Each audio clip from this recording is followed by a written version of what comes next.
Corinne Narassiguin, qui est secrétaire nationale du Parti socialiste, secrétaire nationale à la coordination. Bonjour. Bonjour. Merci d'être avec nous ce matin.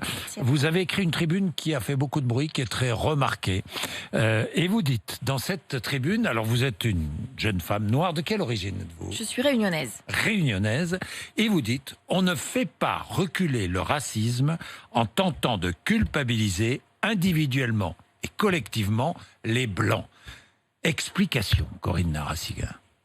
C'est cette expression de privilège blanc qu'on entend beaucoup depuis quelque temps en France qui me heurte. Parce que moi j'ai vécu très longtemps aux États-Unis, donc je connais l'histoire américaine et je comprends pourquoi cette expression privilège blanc qui est née aux États-Unis dans la ségrégation raciale, donc dans un moment où il y avait un racisme d'État, où effectivement les Blancs avaient un statut privilégié.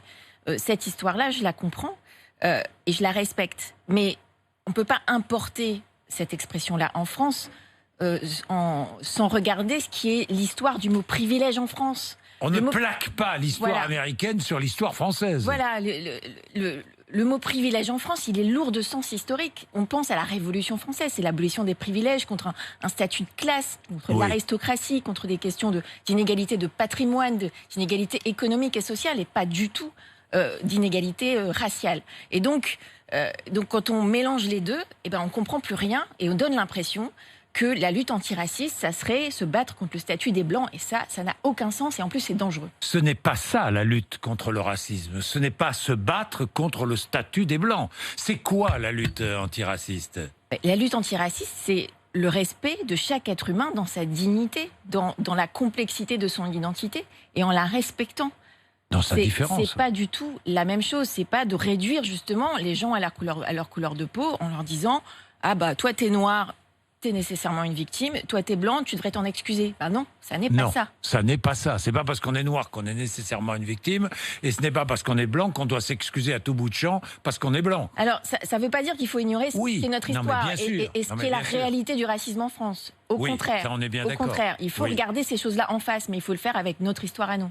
Alors, je regardais, tiens, une information qui est sortie cette nuit. Adidas, qui promet que 30% des nouvelles embauches aux États-Unis seront des personnes noires.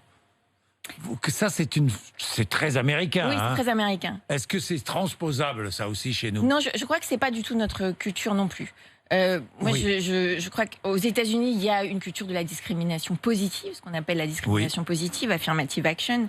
Vous n'êtes pas moi-même, je sais que ça a aussi des effets pervers, c'est-à-dire que du coup, les Noirs ont aussi cette espèce de chape de plomb qui doivent toujours prouver qu'ils sont là parce qu'ils le méritent et pas parce que on leur a donné la place dans des quotas. Et donc ça, c'est assez aussi lourd à porter. Moi, j'ai travaillé longtemps dans le privé aux États-Unis.